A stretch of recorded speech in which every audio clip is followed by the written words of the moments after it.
A few years ago, my husband and I shared our dream of buying a lake house with our relatives. Since most of them were used to living in city apartments, they greeted the news with enthusiasm. My mom immediately expressed her desire to start a vegetable garden in the backyard of the new house, and my husband's sister suggested that it would be the perfect summer retreat for her children. My sister dreamed of family picnics, and my husband's brother saw it as an opportunity for a fun weekend getaway. Despite the jokes, we were both shocked by this twist, as we had not sought such a prospect. Our goal was to create a cozy retreat where we could enjoy the quiet, arrange the space to our own liking, and raise our future children without too much fighting and noise. In the end, we decided to let our relatives know that the deal was off, believing that the house and its purchase was our own private affair that didn't require anyone else's interference. We shared the truth only with close friends, confident of their discretion. The house became our favorite vacation spot, where we went on weekends. 2 years later, however, the secret came out when a friend posted a picture from our house. This caused a wave of outrage among relatives who accused us of greed and started demanding the address of the house and spare keys. We faced accusations and misunderstandings, which we tried to avoid initially. Now, as we reflect on what happened, my husband and I wonder about the rightness of our actions, reflecting on whether or not we caused a family rift because we wanted to maintain the privacy of our private corner makes us rethink our decisions and look for ways to resolve the situation without losing personal boundaries and mutual respect. I was struck by the way your mom planned the garden and immediately demanded the keys to the house. It puzzled me who these people were that could cross boundaries so easily. A situation where relatives refused to communicate until they had access to the house seemed like a solution to the problems. I would suggest sending them links to errand cabins by the lake if they are willing to spend time there. It's important to remain steadfast and keep the house to yourself, considering all of their plans for a non-home. Then, when you look at the home you've created, it's easy to envision how it could be destroyed by greedy and powerful relatives. This should strengthen your resolve to keep them at a distance. Neither you nor your spouse are fools if you don't give in to their demands. Your in-laws leave much to be desired, although everyone seems to be acting unreasonably in this situation. Your family, despite everything, remains a wonderful haven where you can get away from everything and meet your loved ones. To start making plans on someone else's home is unreasonable and rude. You need to learn how to confront your family. Lying that the house will never be available is not a long-term solution. Sooner or later, they will figure it out anyway. You could have approached this issue in a smarter way. I'm surprised you decided it was better to lie about buying a house than to have a conversation about setting clear boundaries. I have a relative who finds it easier to resort to lying, thus avoiding criticism and comments about anything. This person seems to be from a different reality, but on my end, I'm beginning to realize that sometimes lying can seem like the only way to get rid of unnecessary stress. Sure, it's not the right way, but I can imagine why someone might do that. As an experiment, you could give her a random key and an address that leads nowhere and arrange for her to travel a few hours from her house. Tell her she can't get there without your permission and then watch her reaction when she discovers the place doesn't exist. She will probably be upset about the wasted time. If she tries to express her displeasure, you can point out the lack of respect for personal boundaries. She'll probably be unhappy because no one likes to find themselves in an awkward position. While I doubt anyone would take that step, it's an interesting thought to ponder in the face of another rejection. Next story. I am a woman. I am 41 years old. I have been happily married to a wonderful man for 2 decades now. Our love has not faded despite the obstacles. Due to mental illness, my husband is unable to get a job, so I have taken on the role of breadwinner for the family. Fortunately, my job pays well, requires no overtime, and is mostly done from home. My spouse has taken over the household responsibilities and is doing surprisingly well. Last year, we got a new house with a spacious garden. A high fence around the property makes our house a secluded place out of reach of prying eyes. However, one of the neighbors, whom I will tentatively call Nosy, tries to learn more about us, never missing an opportunity to sneak a peek. When we moved in, this neighbor was the first person to visit us. However, her purpose was not to offer help, but rather to spread gossip about others in the neighborhood and give unsolicited advice on who to trust. 2 months ago, a friend of my husband's found himself in a difficult situation after losing his job. His wife felt that a man without a job didn't deserve respect, which led to their divorce. Struggling with the breakup and facing depression, he needed support. We decided to offer him shelter. We had a spare room in our house that we planned to turn into a gym, but it was still empty. We invited him to live with us unconditionally, wanting only to help him find strength for new endeavors without worrying about household problems. Our guest did not impose himself. He was truly grateful for the shelter he had been given. We spent time together, but he also respected our desire to be alone sometimes. Recently, while out shopping, I ran into some other neighbors. Their strange looks left me perplexed, as I was not used to ignoring the unusual behavior of those around me.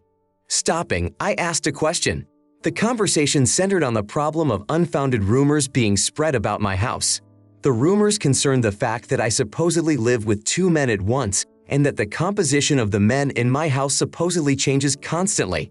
One neighbor even allowed herself to claim that my house is a place of questionable character, given that I rarely go out to work and my husband doesn't work at all. She suggested that my only source of income is something inappropriate. Otherwise, in her opinion, I wouldn't be able to afford such a nice house. Such words made me angry.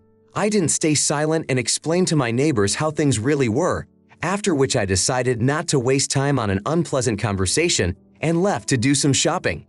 In the parking lot, I realized that I felt a strong sense of outrage. Approaching the main rumor monger, I didn't hold back and loudly told her everything I thought. I emphasized that whoever I invited into my home was my family's business and had nothing to do with her. I warned her against further attempts to interfere in our lives and spread falsehoods about us. Finished, I left, not wanting to hear her answers. My friends are divided on what I did. Some believe that I acted too emotionally, while others are sure that I was just protecting my family and friends from untruths. Rumors can really hurt, and now I find myself questioning my actions. You acted absolutely right, and maybe it's a trait of my New York character, but I think your reaction was justified. Frankly, I'm amazed that you were able to remain so restrained, because I think you acted even too mildly. People today are too used to speaking out about others without fear of repercussions, so I applaud you for standing up for your family. My Louisiana nature might have pushed me to take stronger action. Don't miss the opportunity to share with your neighbors that this individual is spreading rumors about you. It's important that they know what she's up to. Tell them everything she has been saying, not only about you, but about them as well, embellishing the details to make the situation sound as absurd as possible. That way you can change the public's opinion of her, possibly turning her into a pariah. It's also important to let your neighbors know about the trouble she's caused you, so they can draw their own conclusions about her unworthy behavior. If her actions don't stop, don't hesitate to seek legal help. Have an attorney send her a warning letter. If she continues to act the same way after that, consider suing for defamation. Now I want to tell a different story. My husband and I have been sharing light for more than 2 decades. During this time, the formalities of marriage have not become important to us, but together we have raised a son who is now 19 years old. 5 years ago, he opened up to us about being gay, and we supported him wholeheartedly. He has since had a boyfriend with whom they are in an official relationship. Our son is a wonderful man, and we are overwhelmed with joy to see them happy together. However, there is an older man among us, my father-in-law. He is a man with stable views, far from social media and new trends of society. Due to his views, we tried to keep our son's sexual orientation a secret so as not to arouse his rejection. My father-in-law had promised to leave a significant inheritance to my husband and son, and we were afraid that this information might influence his decision. Our concern escalated when an event loomed on the horizon. My husband and I had decided to legalize our marriage. We saw fit to ask our son not to invite his partner, fearing that their interaction might give away their relationship in front of his father-in-law. Our son suggested that his boyfriend could show up as a mere friend, but we feared any suspicion. This decision led to our son refusing to go to the wedding, threatening to expose everything in front of his grandfather. We tried to convey to our son the importance of the moment, emphasizing that a large amount of money was at stake, but that didn't stop him. In my frustration, I even admitted that I would be ready to give up participation in the wedding for the sake of preserving the inheritance. This situation was a huge test for us, putting our family values and principles to a serious test. You are not wrong in your feelings, but to contemplate marriage now, after so many years together, seems unexpected. Waiting for decades makes you think about a lot of things. Perhaps we should wait a little longer until the obstacles disappear, and then the desired wedding can take place without restrictions. Your mention of a token $20 bet for the opportunity to avoid attending the wedding indicates an introverted mindset. When it comes to the future after one partner is gone, issues of inheritance and mutual aid in retirement become particularly pressing. The son, at the age of 19, displays high moral character and a sense of justice. $500,000 can dramatically change his life, providing a chance for a debt-free education or the purchase of his own home. This is important to keep in mind when considering the possible consequences. Criticizing your father-in-law and his prejudiced views raises difficult questions about justice and morality. Perhaps the best revenge for old beliefs will be a life of gratitude and happiness on funds that may have once been withheld because of prejudice. Your reflections on the need for formal marriage after 20 years together and the question of how it will affect your relationship with your son reflect a deep family bond and concern for the future. However, by describing your partner as your husband, you already recognize the depth and seriousness of your relationship despite the lack of formal marriage. This moment emphasizes the significance of your union and the upcoming decisions that may affect the entire family. My next story. My daughter Brooke's birthday came on Friday. We decided to celebrate with our family at home. Everything went smoothly until it was time to sing congratulations and blow out the candles. Brooke, filled with joy, blew out the candles on her cake. At that moment, her cousin Aria, by mistake, blew on the cake as well. My sister and her husband immediately apologized for the incident, but Aria did not realize the accidental nature of the situation. The situation escalated when Brooke, in the heat of emotion, called Aria stupid. I immediately intervened, insisting that Brooke apologize. Brooke tried to justify herself, claiming that Aria had ruined her moment of blowing out the candles. I explained to Brooke that no matter the circumstances, you can't treat loved ones that way, emphasizing the importance of respecting others. Brooke, in her 20s, refused to apologize and retired to her room after the celebration was over. Later, I decided to return the purse given as a major gift, explaining that her behavior was unacceptable. By keeping the Stanley Cup as a practical gift for the school, I emphasized that material things cannot be compensation for disrespecting loved ones. Brooke expressed her displeasure, arguing that she was old enough that her belongings were not being taken away as an educational measure.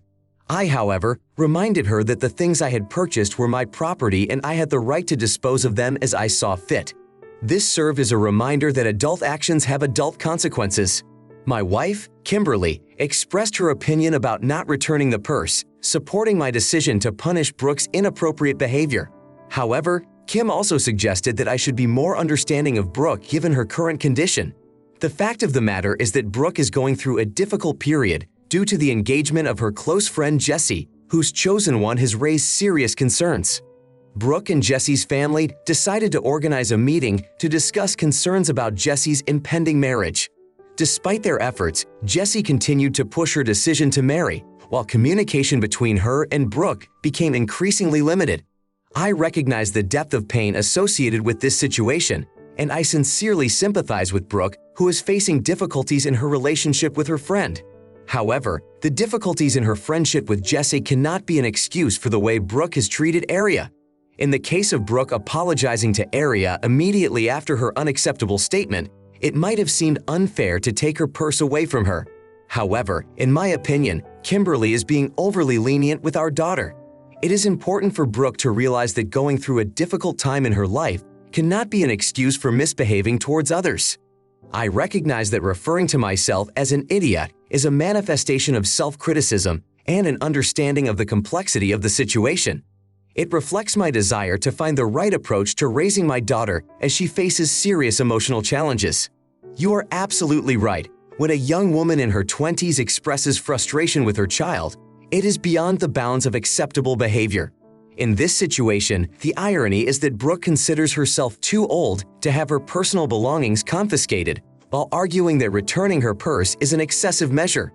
Nevertheless, at her age, the ability to respond appropriately to the mistakes of others is to be expected, especially when dealing with young children who may not realize their actions. It is important to understand that while sympathy for Brooke's difficulties with her friend is natural, It should not be an excuse for inappropriate behavior toward loved ones. Actions that might be unacceptable in social or professional situations are also unacceptable in a family circle.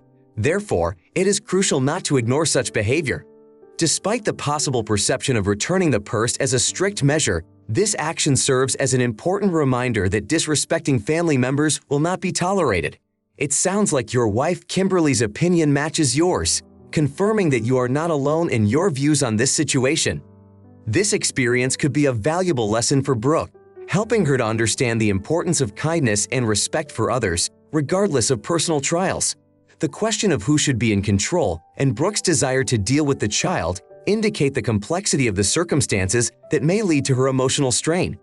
It is also important to consider that the problems in Brooke's life, especially those related to her friend's relationship, can have a significant impact on her psychological state.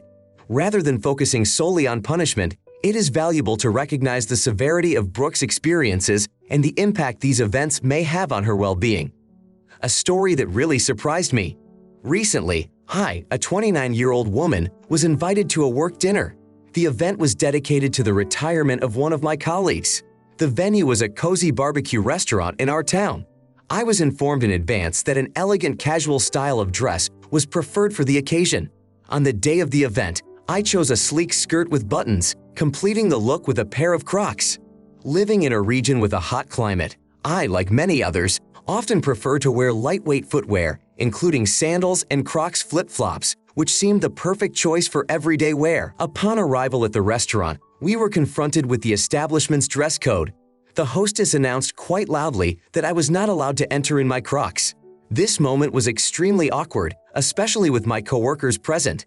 It was difficult for me to understand the problem, given that there were already people in the restaurant wearing other brands of sneakers, such as Converse. Given the informal nature of the establishment, I did not expect such a development. In response to the incident, one of my coworkers advised me to go home, change my shoes, and return. However, finding myself distressed and anxious, I made the decision not to return to the event. Subsequently, my absence caused resentment among colleagues who did not understand my action.